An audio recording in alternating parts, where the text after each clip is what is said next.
ETF index mutual funds నేర్చుకుని stock మార్కెట్లో రాణించాలనుకుంటున్నారా? వెంటనే ఈ నెంబర్కి కాల్ చేయండి.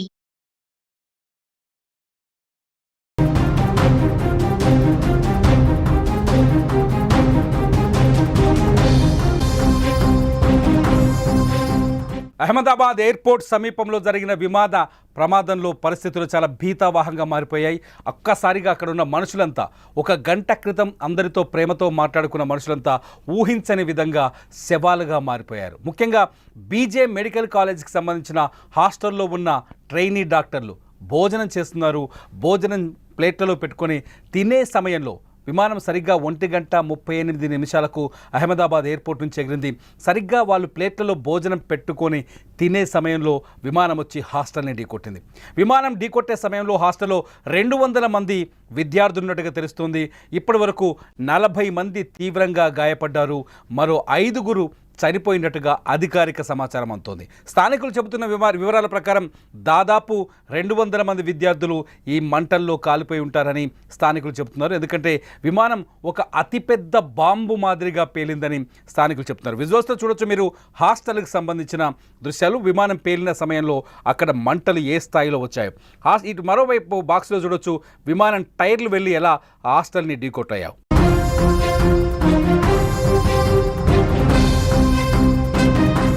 మీరు ఒకసారి చూడొచ్చు హాస్టల్లో లంచ్ చేస్తున్న సిచ్యువేషన్. కొన్ని ఫోటోలు మనకు స్పష్టంగా కనిపిస్తోంది. మన వీడియోలో చూస్తున్నాం.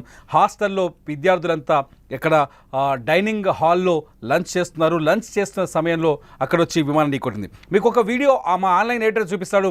ఒక వీడియో చూడండి. వీడియోలో విమానం ఎయిర్పోర్ట్ నుంచి ఎగిరిన తర్వాత A171 ఎయిర్పోర్ట్ నుంచి ఈ విమానమే ఇప్పుడు మీరు శాటిలైట్ దృశ్యాల ద్వారా ఈ వీడియోను చూస్తున్నారు. ఇది ఎయిర్పోర్ట్ అథారిటీ వాళ్ళు విడుదల చేసిన వీడియో.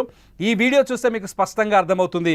విమానం టేకాఫ్ అయిన తర్వాత దాదాపు 625 మీటర్ల ఎత్తుకు ఎగిరింది. ఎగిరిన సరిగ్గా 2 నిమిషాల్లోనే మేడే అనే voice pilot Sumit Sabharwal voice ఏటీసీకి వచ్చింది. ఏటీసీ అలర్ట్ అయ్యే లోపే విమానం చూస్తుండగానే 475 మీటర్లకు కిందికి పడిపోయింది. పక్కనే ఉన్న బీజే మెడికల్ కాలేజ్ హాస్టల్ని ఢీకొట్టింది. అసలు ఈ ప్రమాదానికి కారణాలు ఏంటి అని ఒకసారి అంచనా వేస్తే ఒపీనియన్స్ రకరకాలుగా వస్తున్నాయి. మొట్టమొదటి ఒపీనియన్, దీని వెనకాల ఉగ్ర కుట్ర ఉండొచ్చు అనే ఒక ఒపీనియన్ వస్తుంది. దీనిపైన ఇంకా అధికారికంగా ఎటువంటి ప్రకటన రాలేదు. ఈ ప్రకటన ఇంకా రావాల్సి ఉంది. రెండోది వచ్చేసి గతంలో అనుభవం ఉన్న పైలట్స్ చెప్తున్న వాళ్ళ మాటలు బట్టి చూస్తే పక్షులు ఢీకొట్టే అవకాశం కూడా ఎక్కువగా ఉంది అని చెప్తున్నారు. అతిపెద్ద విమానం కావచ్చు కాబట్టి దీనికి 2 ఇంజన్లు ఉంటాయి. ఈ 2 ఇంజన్లని పక్షులు ఢీకొట్టడం వల్ల ఈ ప్రమాదం జరిగి ఉండొచ్చు అని చెప్పేసి కొందరు ఎక్స్పర్ట్స్ చెప్తున్నారు. ఎందుకంటే అహ్మదాబాద్ ఎయిర్పోర్ట్కి పక్కనే ఒక నివాసిత ప్రాంతం ఉంది. ఇప్పుడు మనం చూస్తున్నట్టుగానే ఇది నివాసిత ప్రాంతం. ఈ నివాసిత ప్రాంతాల్లో ఇండ్లు ఉన్నాయి, హాస్టల్స్ ఉన్నాయి. ఈ ఏరియాలో పక్షులు అధికంగా ఉండే అవకాశం కూడా ఉంటుంది. విమానం గాల్లోకి ఎగరగానే పక్షి ఒకవేళ ఇంజన్లోకి వెళ్ళిపోతే, ఏదైనా పక్షి ఇంజన్ లోపలికి వెళితే ఇంజన్ తన శక్తిని కోల్పోతుందని ఎక్స్పర్ట్ చెప్తున్నారు. ఇంజన్ శక్తిని కోల్పోయిన వెంటనే విమానం పైకి ఎగరలేక నేలకూలే అవకాశం ఉందని చెప్తున్నారు. పొద్దునుంచి విడుదలైన వీడియోస్ ఒకసారి ఎయిర్పోర్ట్లో విమానం, ఒకసారి మా ఆన్లైన్ ఎడిటర్ చెప్తున్నారు, ఒకసారి శాటిలైట్ ఇమేజ్తో పాటు విమానం కొలుతున్న వీడియో ఒకసారి చూడండి. వాటిన్నింటినీ ఒక్కసారి పోల్చి చూస్తే శాటిలైట్లో ఇమేజ్లో చాలా స్పష్టంగా కనిపిస్తుంది విమానం ఎగిరిన తర్వాత ఎలా కిందకి వెళ్తుంది అని చెప్పేసి. మనం విజువల్లో చూడవచ్చు. కొందరు వ్యక్తులు విమానం కింద నేల కొలుతున్న వీడియోని కొందరిని విడుదల చేస్తారు. ఒకసారి ఈ 2 బాక్స్ని మీరు ఈ 2 బాక్సుల్లో వీడియోని కంపేర్ చేసి చూస్తే ఒకవైపు విమానం పైకి ఎగిరిన తర్వాత నేరుగా కిందికి దిగిపోయి నేలను ఢీకొట్టింది. సేమ్ సీన్ మీరు శాటిలైట్ ఇమేజ్లో చూడొచ్చు. A171 ఇది 787 బోయింగ్ విమానం. ఇది భారతదేశంలోనే అతిపెద్ద విమానం. అది నేలని తాకుతున్న సీన్ మీరు స్పష్టంగా చూడొచ్చు.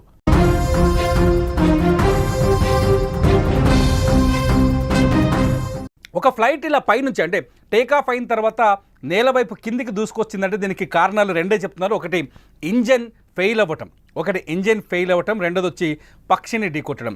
అంతర్జాతీయ పౌర విమానయాన సంస్థలు చెప్తున్న రిపోర్టు ప్రకారం ఇప్పటివరకు పక్షులు ఢీకొట్టిన విమానాలు దాదాపు 90% విమానాలు నేల కూలలేదు, కాకపోతే కొంత డ్యామేజ్కి గురయ్యాయని చెప్తున్నారు.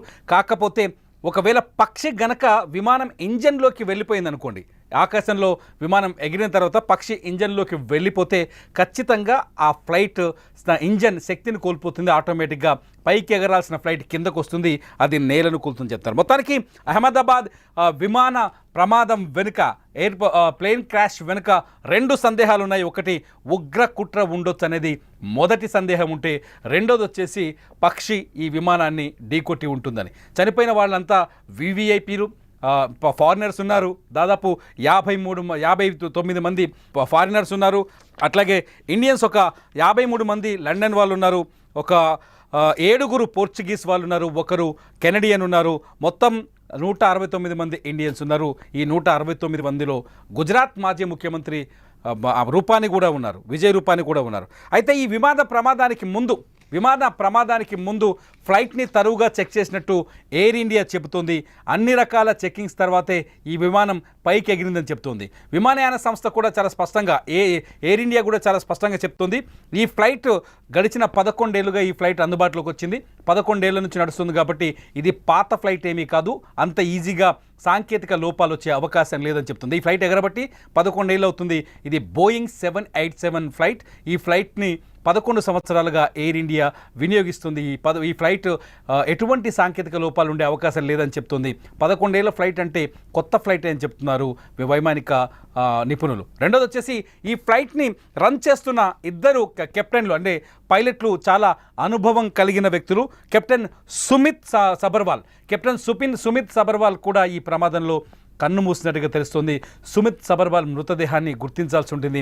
సుమిత్ సబర్వాల్కి 8700 గంటల ఎయిర్ టైం ఉంది. ఆయన మొత్తం హిస్టరీలో 8700 ఎయిర్ టైం ఉంది. ఆయన అంటే చాలా సీనియర్ పైలట్. అట్లాగే ఇంకొక వ్యక్తి ఈ క్లివ్ కుందన్ కూడా మన ఇండియనే. క్లివ్ కుందన్కి 1100 గంటల ఎయిర్ ఎక్స్పీరియన్స్ ఉంది. ఇతను జూనియర్. వీరిద్దరు కలిసి ఈ ఫ్లైట్ని రన్ చేసే ప్రయత్నం చేశారు. ఒకసారి హాస్టల్లో సీన్ చూడొచ్చు. బయట నుంచి విమానం హాస్టల్ గోడని ఢీకొట్టిన సీన్ ఒకవైపు వస్తే, హాస్టల్ లోపల దృశ్యాల్ని ఒకవైపు చూడొచ్చు. అత్యంత ప్రమాదకరమైన సిచ్యువేషన్ ఏంటంటే, ఫ్లైట్లో ఉన్న వాళ్ళంతా ఆల్మోస్ట్ క్రాష్ అయి ఉంటారని గుజరాత్ పోలీసులు అనధికారికంగా చెప్తున్నారు. ఫ్లైట్లో మొత్తం 244 మంది ఉన్నారు. ఈ 244 మంది ప్రాణాలు కోల్పోయి ఉంటారని చెప్తున్నారు. అయితే ఇక్కడ డాక్టర్లు కూడా, జూనియర్ డాక్టర్లు ఏదైతే హాస్టల్లో ఉన్నారో వాళ్ళు ప్లేట్లలో భోజనం పెట్టుకొని తింటున్న సమయంలో ఈ ప్రమాదం జరిగింది. చూడండి, మీకు ఆహార పదార్థాలు స్పష్టంగా కనిపిస్తాయి. ప్లేట్లలో అన్నం అలాగే ఉంది. ఫ్లైట్ ఢీకొట్టిన సమయంలో వీళ్ళలో 40 మంది డాక్టర్లు అతి తీవ్రంగా గాయపడ్డారు. ఎంతమంది బతుకుతారు, ఎంతమంది బతకరు అనే విషయాన్ని చెప్పలేని పరిస్థితి. 5 మరణించినట్టుగా ఇప్పటికైతే అధికారికంగా తెలుస్తుంది. ఇక్కడ గాయపడ్డ వారిని పక్కనే మెడికల్ కాలేజ్ ఉండడంతో అక్కడికి వెంటనే తరలిస్తున్నారు. బీజే మెడికల్ కాలేజ్, ఇది గవర్నమెంట్ నడిపిస్తుంది. ఈ మెడికల్ కాలేజ్లోకి పంపిస్తున్నారు. సిచ్యువేషన్ మాత్రం చాలా భీతావహంగా ఉంది.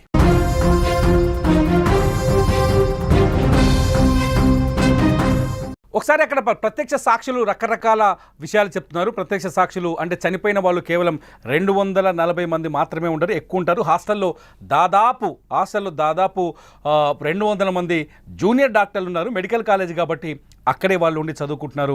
హాస్టల్లో ఉన్న వాళ్ళ ఆ పరిస్థితులు ఇంతవరకు స్పష్టత రాలేదు. చీకటి పడుతోంది. అక్కడ సహాయక చర్యల్ని ముమ్మరం చేసేందుకు చీకటి అంటే సాయంకాలం కావడంతో పరిస్థితులు కొంత విరుద్ధంగా కనిపిస్తున్నాయి. డెడ్ బాడీస్ ఆల్మోస్ట్ ముక్కలుగా కనిపిస్తున్నాయి. యూట్యూబ్లో మేము రూల్స్కు విరుద్ధంగా చూపించలేం కాబట్టి చెప్పలేకపోతున్నాం. చాలా ఫుటేజ్ చాలా స్పష్టంగా కనిపిస్తుంది. డెడ్ బాడీస్ ముక్కలుగా కనిపిస్తున్నాయి. ఫ్లేమ్ ఒక్కసారిగా 63,000 లీటర్ల ఆయిల్ ఉంది. అంటే విమానంలో ఫ్యూయల్ 63,000 లీటర్లు ఉంది కాబట్టి అది భారీ బాంబు కింద వెళ్ళిపోవడంతో ఫ్లైట్లో ఉన్న వాళ్ళంతా ఆల్మోస్ట్ కాలి బూడిదైపోయినట్టుగా తెలుస్తుంది. ఆల్మోస్ట్ కాలిపోయారు. విజయ్ రూపాని డెడ్ బాడీని కూడా గుర్తించలేని పరిస్థితి ఉందని తెలుస్తుంది. ఇప్పటికే గుజరాత్ ముఖ్యమంత్రి సంఘటనా స్థలాన్ని చేరుకొని ఆసుపత్రిలో కోలుకుంటున్న వారిని పరామర్శించే ప్రయత్నం చేస్తున్నారు. అయితే అది బాంబులాగా ఒక్కసారిగా పేలడంతో, చూడండి విజువల్స్లో చూస్తే మీకు అర్థమవుతుంది, ఒక్కసారిగా బాంబులా పేలడంతో పక్కనే ఉన్న హాస్టల్ గుద్దింది కదా, హాస్టల్ ఢీకొట్టింది విమానం కాబట్టి హాస్టల్లో ఉన్న వాళ్ళు కూడా ఈ పేలుడు దాడికి తీవ్రంగా గాయపడి ఉంటారు. చాలామంది బూడిదైపోయి ఉంటారని ఒక అంచనా వస్తుంది. ఈ సిచ్యువేషన్ అయితే చాలా హృదయ విదారకంగా ఉంది. అక్కడ బంధువులు వచ్చి రోధిస్తున్నారు. అతిపెద్ద సందేహం ఏంటంటే ఈ విమాన ప్రమాదం వెనుక ఖచ్చితంగా కుట్ర ఏదైనా దాగి ఉండొచ్చు, తీవ్రవాద కుట్ర కావచ్చు, ఉగ్ర కుట్ర కావచ్చు, దాగి ఉందనే ఒక చర్చ జరుగుతుంది. ఖలిస్తాన్కి సంబంధించిన ఒక ఉద్యమకారుడు గతంలో విమాన ప్రమాదానికి సంబంధించిన హెచ్చరికలు జారీ చేశారు. ఆ వీడియో ఇప్పుడు వైరల్ అవుతుంది. ఒకసారి ఆ వీడియో ఆయన చూద్దాం. ఖలిస్తాన్ ఉగ్రవాది అనొచ్చు, ఈయన తీవ్రవాది అనొచ్చు. ఆయన ఏం మాట్లాడిండో. Do not fly Air India 19 ਨਵੰਬਰ ਤੋਂ ਗਲੋਬਲ ਬਲੌਕੇਡ ਤੇ 에ਅਰ ਇੰਡੀਆ ਦੁਨੀਆ ਦੇ ਵਿੱਚ ਚੱਲਣ ਨਹੀਂ ਦਿੱਤੀ ਜਾਏਗੀ। ਸਿੱਖ ਪੰਥ ਵਾਲਿਓ 19 ਨਵੰਬਰ ਤੋਂ ਬਾਅਦ 에ਅਰ ਇੰਡੀਆ 'ਚ ਸਫ਼ਰ ਨਹੀਂ ਕਰਨਾ, ਜਾਨ ਨੂੰ ਖਤਰਾ ਹੋ ਸਕਦਾ ਹੈ। ਔਰ ਸਾਡਾ ਇਹ ਸੁਨੇਹਾ ਹੈ ਭਾਰਤ ਨੂੰ, ਇੰਦਰਾ ਗਾਂਧੀ ਇੰਟਰਨੈਸ਼ਨਲ 에ਅਰਪੋਰਟ 19 ਨਵੰਬਰ ਨੂੰ ਬੰਦ ਰਹੇਗਾ। ਇਹ 19 ਨਵੰਬਰ ਉਹੀ ਹੈ ਜਿੱਦਣ ਵਰਲਡ ਟੈਰਰ ਕੱਪ ਦਾ ਫਾਈਨਲ ਵੀ ਹੈ। ਦੁਨੀਆ ਦੇ ਵਿੱਚ ਦੱਸ ਦਿੱਤਾ ਜਾਏਗਾ कि भारत ने हिंदुस्तान ने सिखा दी नस्लकुशी की सी। ఇలాంటి వీడియోలు చూస్తే నిజంగానే సందేహం కలుగుతుంది ఈ విమాన ప్రమాదం వెనుక ఉగ్ర కుట్ర కానీ తీవ్రవాద కుట్ర ఏమైనా ఉందని. ఎందుకంటే ఈ విమానంలో ప్రయాణిస్తూ చనిపోయిన వ్యక్తి చిన్న వ్యక్తి కాదు, గుజరాత్ మాజీ ముఖ్యమంత్రి విజయ్ రూపానీ. అట్లాగే ఫారినర్స్ 53 మంది ఫారినర్స్ ఉన్నారు. భారత ప్రతిష్టని దెబ్బతీసేందుకు ఇటువంటి కుట్ర జరిగి ఉంటుంది. మీరు విజువల్స్లో చూడొచ్చు, ఒక కెనడియన్ ఫ్లైట్ ఎక్కే ముందు ఒక సెల్ఫీ వీడియో తీసుకున్నాడు. ఆ వీడియోలో తన సంతోషాన్ని స్నేహితులతో తోటి ప్రయాణికులతో పంచుకున్నాడు. ఒకసారి ఆ వీడియో చూస్తే నిజంగా కళ్ళకు నీళ్ళు వస్తుంది. సరిగ్గా కొద్ది నిమిషాల ముందు, ఫ్లైట్ ఎక్కే కొద్ది నిమిషాల ముందు ఈ వీడియో రికార్డ్ చేశాడు. తను హ్యాపీ మూమెంట్స్ని, ఈ కెనడియన్ ఇతను ఒక కెనడాకి సంబంధించిన ప్రయాణికుడు, వాళ్ళ ఫ్యామిలీ మెంబర్స్ కోసం ఈ వీడియో రికార్డ్ చేసి బయలుదేరుతున్నాం ఇండియా నుంచి అని చెప్పే ప్రయత్నం చేస్తున్నాడు. పక్కనే ఇంకొక కెనడియన్, వీళ్ళిద్దరూ ఒకే దేశానికి సంబంధించిన వాళ్ళు. మొత్తం ఈ ఫ్లైట్లో 7 వ్యక్తులు ఉన్నట్టుగా తెలుస్తుంది. ఇది కెనడియన్ రికార్డ్ చేసిన వీడియో. 7 వ్యక్తుల్లో ఏమో పోర్చుగీస్ వాళ్ళు ఉన్నారు. మొత్తం అందరూ కలిసే ఈ ఫ్లైట్ ఎక్కినట్టుగా తెలుస్తుంది. 53 మంది బ్రిటిషర్స్ ఉన్నారు.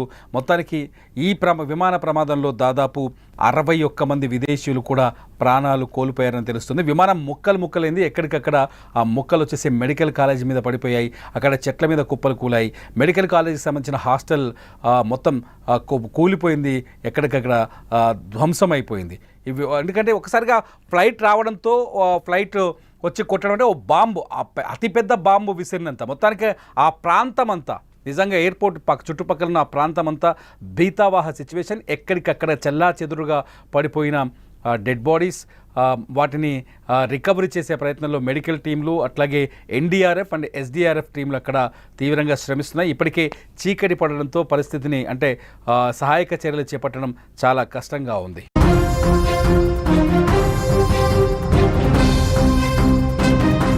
ఒకసారిగా హాస్టల్లో ఎవరైతే పిల్లలు డాక్టర్ చాలా కష్టపడి ఎంబీబీఎస్ పాస్ అయ్యి నీట్ ఎగ్జామ్ రాసి హాస్టల్కి వచ్చారు, అక్కడే ఉండి చదువుకుంటున్నారు. బీజే కాలేజీలో వీళ్ళు ఎంబీబీఎస్ చదువుతున్నారు. ఆ విద్యార్థులంతా ఊహించని విధంగా ఈ ప్రమాదానికి గురయ్యారు. విమానం రూపంలో మృత్యువు దూసుకొస్తుందని వాళ్ళు అంచనా వేయలేకపోయారు. అక్కడ సంబంధించి గుజరాత్ నుంచి సుమన్ టీవీకి నేరుగా ప్రత్యక్ష సమాచారం అందుతోంది. మా ప్రతినిధి హర్షిని మరి కాసేపట్లో ఈ స్పాట్కు చేరుకునే అవకాశం ఉంది. హర్షిని బయలుదేరింది. ఒక 30-40 నిమిషాల్లో హర్షిని అహ్మదాబాద్లో ప్రమాదం జరిగిన ప్రాంతానికి వెళ్ళే అవకాశం ఉంది. అక్కడ పరిస్థితిపై మీరు ప్రత్యక్ష వీడియోలు, ప్రత్యక్ష ప్రసారాల్ని సుమన్ టీవీలో చూడొచ్చు. Suman TV live and Suman TV digital లైవ్లో చూస్తూనే ఉండండి విమాన ప్రమాదానికి సంబంధించిన అప్డేట్ సమాచారాన్ని.